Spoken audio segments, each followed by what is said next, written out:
ایک عجیب سی بات ہوئی۔ اچانک ایک ہوا کا جھونکا آیا اور مجھے سرگوشی کر گیا۔ عالیہ! میں نے چونک کر اس آواز کی سمت دیکھا تو وہاں کوئی نہیں تھا۔ میں کمرے کی طرف بڑھی تو پھر وہی آواز آئی، اوپر اوپر آ جاؤ عالیہ، چھت پر۔ وہ آواز بہت عجیب تھی۔ میں پلٹی اور باہر کی جانب بھاگی مگر دروازہ اچانک بند ہو گیا۔ میں سہم گئی۔ میں نے جلدی سے دروازہ کھولنا چاہا مگر وہ سختی سے بند تھا۔ کون ہے یہاں؟ پلیز مجھے جانے دو، میں کانپتی ہوئی آواز میں بولی مگر کوئی جواب ہی نہیں آیا۔ پھر اچانک ایسا لگا جیسے کسی نے مجھے پیچھے سے دھکا دیا ہو یا کوئی میرے اندر سے گزر کر باہر نکلا ہو۔ وہ انتہائی اذیت ناک لمحہ تھا۔ میں نے اپنے چہرے پر دونوں ہاتھ رکھ لیے اور تھر تھر کانپتے ہوئے آیت الکرسی کا ورد کرنے لگی، اور میں دروازے کے پاس نیچے بیٹھی رہی۔ خوف اور دہشت سے میرا برا حال تھا۔ میں رو رو کر تھک چکی تھی۔ میں بار بار دروازے کو چیک کرتی مگر وہ کھل ہی نہیں رہا تھا۔ تقریباً 1 گھنٹے بعد مجھے ایک زور کی آواز آئی جو سختی سے کسی کو کہا گیا، مت تنگ کرو اسے، جانے دو۔ وہ آواز بہت گرجدار تھی اور اس کے بعد جیسے بہت سے بچے کھلکھلاتے ہیں ایسی آوازیں آنا شروع ہو گئیں اور دروازہ کھل گیا۔ میں جلدی سے گرتی پڑتی وہاں سے بھاگ آئی۔ اس واقعے کے بعد میں 1 ماہ تک خوفزدہ رہی اور میں نے اس کا ذکر کسی سے بھی نہیں کیا۔ اب اس بات کو 2 سال گزر چکے ہیں اور مجھے اب وہ باتیں خواب سی لگتی ہیں۔ میں بالکل بھول گئی تھی کہ اس دن میرے ساتھ کیا ہوا تھا، اور اب مجھے اپنے گھر شفٹ ہونا تھا جو بابا میرے نام کر گئے تھے۔ مگر جیسے ہی میں وہاں جانے کی خواہش ظاہر کرتی تو معلوم پڑا کہ وہ گھر تو تایا نے اپنے قبضے میں کر رکھا ہے اور اس کے کاغذات اپنے پاس رکھ لیے ہیں۔ یہ سن کر میرے تو پیروں تلے سے زمین ہی نکل گئی۔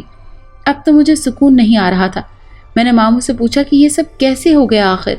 تایا ایسے کیسے کر سکتے ہیں؟ ماموں بھی پریشان تھے۔ ان کو یہ بات پہلے سے پتا تھی مگر انہوں نے مجھے بتایا نہیں تاکہ میں اپنی تعلیم پر توجہ دے سکوں۔ لیکن اب مجھے روتا دیکھ کر وہ شرمندہ سے ہو گئے تھے۔ ماموں، اگر تایا وہ گھر بیچ دیتے تو میں کیا کرتی؟ میرے بابا کی یادیں ہیں اس میں، اور میں تو ہمیشہ سے وہاں جانا چاہتی تھی مگر اکیلے رہنا مشکل تھا۔ اب جب کہ میں اپنے پیروں پر کھڑی ہو گئی ہوں تو میں اپنے شہر اپنے گھر جانا چاہتی ہوں۔ ماموں نے وعدہ کیا کہ وہ مجھے میرا حق ضرور دلوائیں گے۔ بس اس دن کے بعد ہم نے تھانہ کچہری کا رستہ دیکھا تھا اور ہر ممکن کوشش کر لی تھی، مگر تایا کے پاس پیسہ بھی تھا اور سورس بھی۔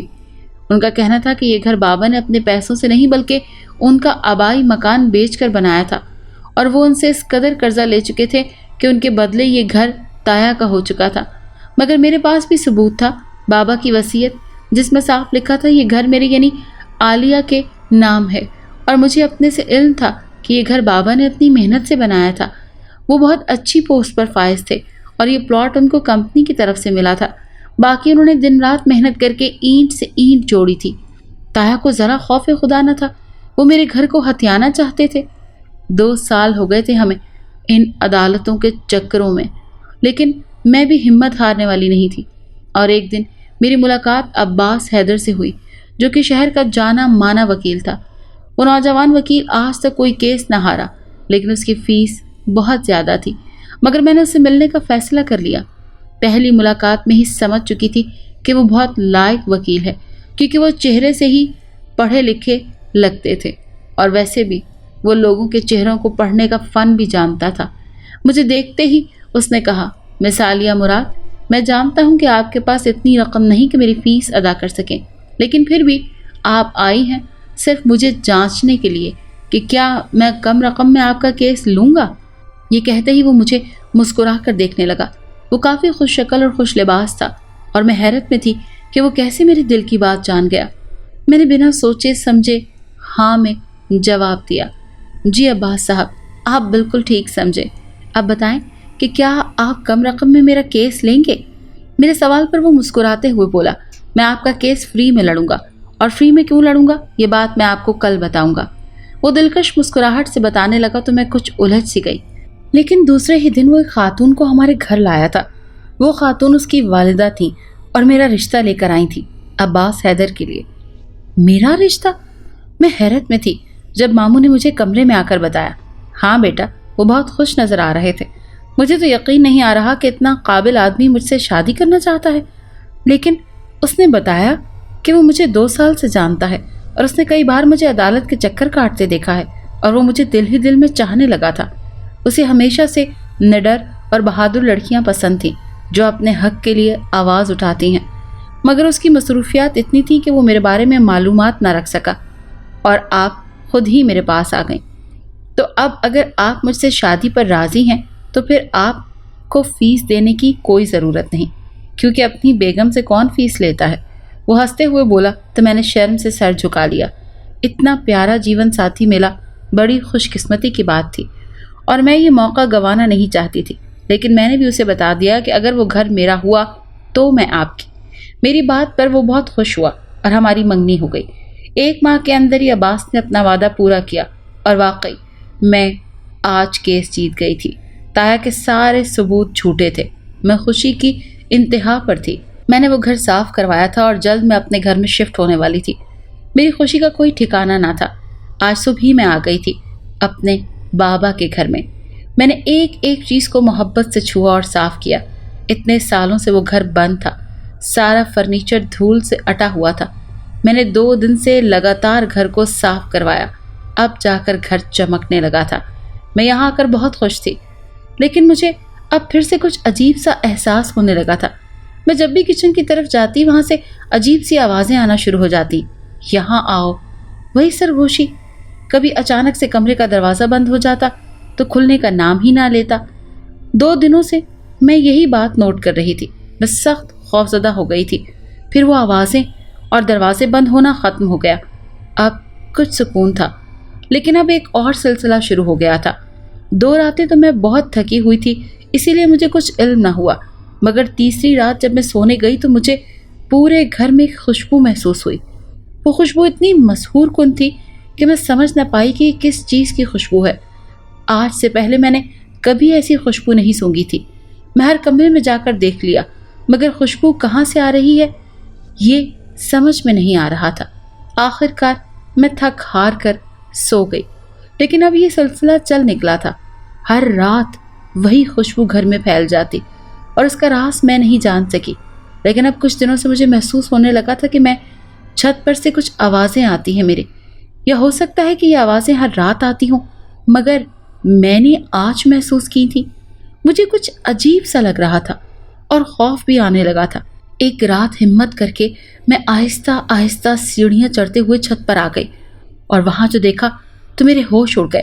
میں جلدی سے بھاگتی ہوئی نیچے آ گئی اور کمرے کا دروازہ زور سے بند کر دیا۔ میری سانسیں چڑھی ہوئی تھیں اور جسم کانپنے لگا تھا۔ میں نے جو دیکھا وہ سب بہت انوکھا تھا۔ میری چھت پر رنگا رنگ قمقمے جل رہے تھے اور ہری جھنڈیاں سجی ہوئی تھیں۔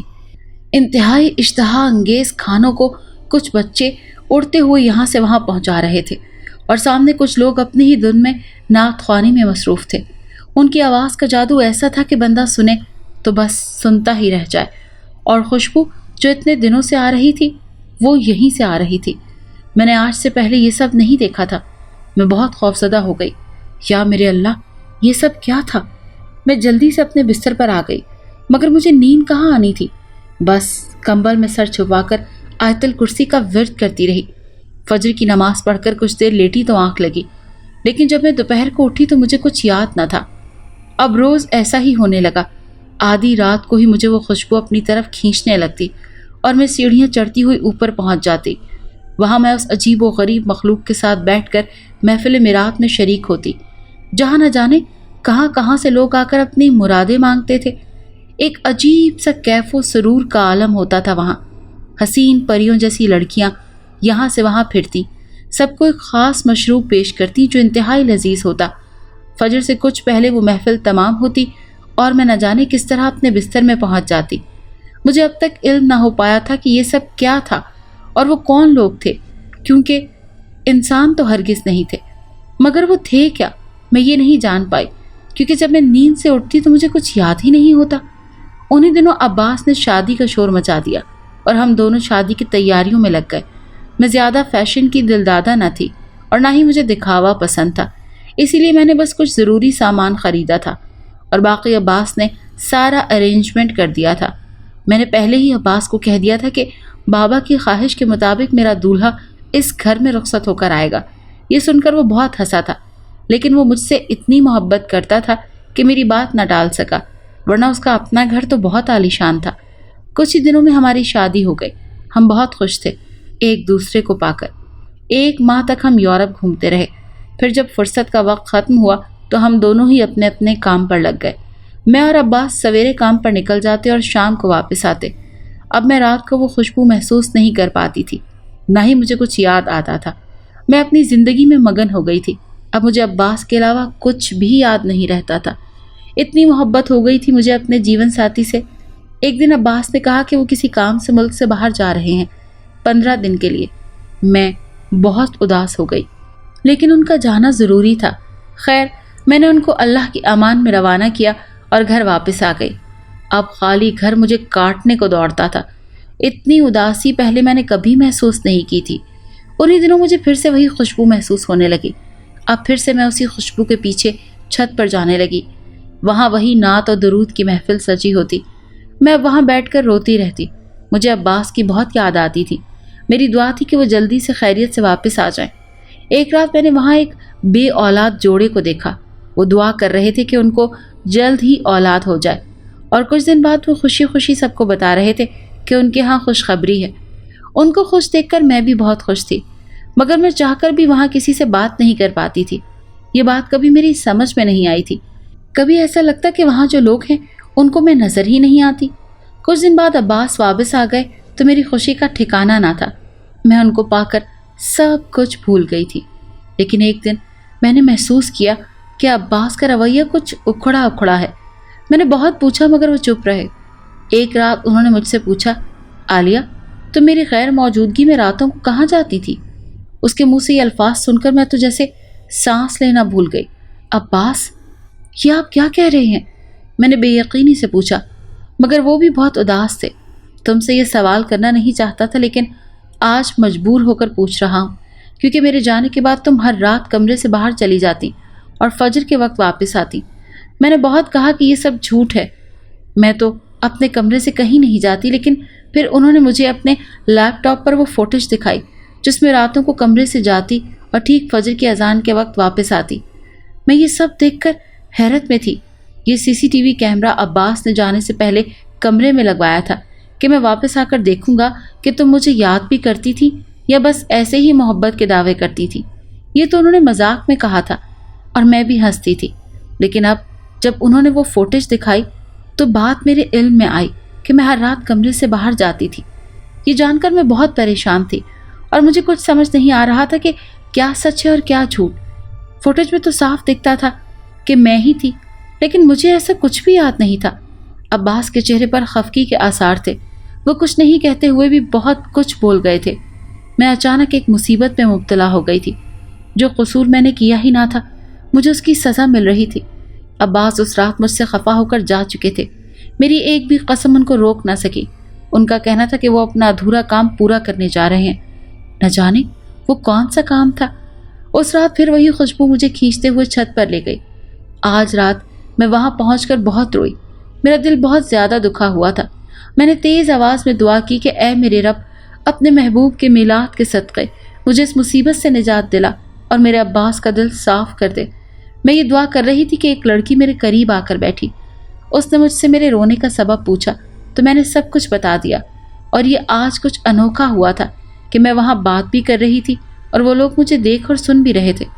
سب لوگ میری طرف متوجہ تھے۔ وہاں ایک خاتون جو نعت خوانی کرتی تھی میرے قریب آ گئیں اور مجھے کہا، گھبراؤ مت عالیہ، اس محفل میلاد میں جو بھی اپنا سوال لے کر آتا ہے اسے من کی مراد ضرور ملتی ہے۔ یہ سن کر مجھے کچھ سکون ملا۔ بس میں نے پوچھا کہ آپ سب کون ہیں اور میرے گھر کی چھت پر یہ روز محفل کیسے منعقد کرتے ہیں؟ تب وہ پراسرار مسکراہٹ سے بتانے لگی کہ وہ سب جنات ہیں اور کئی سالوں سے میلاد کے کام میں مصروف ہیں۔ جب بھی ہمیں کوئی خالی گھر ملتا ہے ہم وہاں محفل سجا لیتے ہیں، اور کئی سال پہلے یہ گھر خالی مکان تھا تو ہم یہاں پر محفل سجانے لگ گئے۔ اس کی بات سن کر میرے تو رونگٹے کھڑے ہو گئے۔ یا اللہ، میں اس وقت جنات کے ساتھ بیٹھی تھی؟ تب اس نے کہا کہ ڈرو نہیں، ہم کسی کو نقصان نہیں پہنچاتے، ہم تو دعا کیا کرتے ہیں۔ اس محفل میں تو دور دور سے لوگ اپنی مرادیں لے کر آتے ہیں۔ میں اس وقت تھر تھر کانپنے لگی اور میرا دل تو جیسے گھوڑے سے بھی تیز دوڑ رہا تھا۔ میں نہ جانے کیسے وہاں سے اٹھی اور بھاگ کے نیچے جانے لگی کہ مجھے سامنے عباس کھڑے نظر آئے۔ وہ سب کچھ دیکھ اور سن چکے تھے۔ انہوں نے مجھے اپنے سینے سے لگا کر تسلی دی، ڈرو مت عالیہ، میں ہوں نا۔ اور پھر وہ مجھے لے کر نیچے آ گئے اور آج پہلی بار مجھے سب یاد تھا۔ عباس، آپ کو کیسے علم ہوا یہ سب؟ میں نے پوچھا تو وہ کہنے لگے، میں نے پورے گھر میں کیمرے لگوا دیے تھے کہ کہیں تو کوئی گڑبڑ ضرور ہے، ورنہ میری عالیہ مجھ سے غلط بیانی نہیں کر سکتی۔ اور اس لیے میں ایک رات کے لیے جانے کا ناٹک بھی کیا تھا، کیونکہ جو کچھ بھی تھا وہ سب میرے جانے کے بعد ہوتا تھا، میری موجودگی میں نہیں۔ اور جیسے ہی میں نے لیپ ٹاپ پر تمہیں چھت پر جاتے دیکھا تو میں پہنچ گیا، کیونکہ میں قریب ہی اپنی کار میں بیٹھا ہوا تھا۔ ان کی بات سن کر میں رو پڑی۔ اب تو آپ سچ جان چکے ہیں نا، مجھے چھوڑ کر تو نہیں جائیں گے نا؟ عباس نے مسکرا کر کہا کہ وہ کبھی مجھ سے دور نہیں رہ سکتے۔ اب ہم دونوں یہ راز جان چکے تھے اور اب ہمیں کوئی خوف نہ تھا، کیونکہ وہ جنات تو مخلوق کی خدمت میں مصروف تھے۔ میں نے میلاد میں دعا کی تھی کہ عباس کا دل صاف ہو جائے، اور وہ دعا اتنی جلدی قبول ہو گئی۔ اب ہم دونوں نے اپنی چھت محفل میلاد کے لیے وقف کر دی تھی۔ میں نے ان سب جنات کا شکریہ ادا کیا اور ان کو کہا کہ اب آپ کو یہاں سے جانے کی ضرورت نہیں، اب آپ یہیں ہمیشہ میلاد کرنا۔ جس پر وہ کہنے لگے کہ یہ ممکن نہیں ہے، کیونکہ جو ہمارا راز جان جاتے ہیں ان کے پاس ہم زیادہ دیر تک نہیں رہ پاتے، یہ ہمارا اصول ہے۔ یہ سن کر مجھے بہت افسوس ہوا کہ اب وہ یہاں سے چلے جائیں گے، مگر جس طرح ہر کسی کو کہیں نہ کہیں جانا ہوتا ہے، اسی طرح ان کو بھی جانا تھا۔ لیکن فی الحال تو وہ ابھی تک ہماری چھت پر محفل میلاد سجاتے ہیں، اور میں ان سب کے لیے بہت دعا کرتی ہوں۔ انہوں نے ایک نیک کام شروع کیا تھا کئی صدیوں پہلے، اور وہ اب تک جاری و ساری ہے۔ آج میرے گھر تو کل کسی اور گھر کو یہ شرف۔ اگر آپ کو یہ کہانی اچھی لگی ہے تو اسے لائک کیجیے اور ہمارے چینل کہانی محل کو سبسکرائب کیجیے۔ اور ہاں، اگر آپ کے کسی دوست، رشتہ دار یا بہن کے ساتھ خدا نخواستہ اس طرح کا کوئی بھی واقعہ پیش آیا ہے تو ہمیں کامنٹ سیکشن میں اس کے بارے میں ضرور بتائیے۔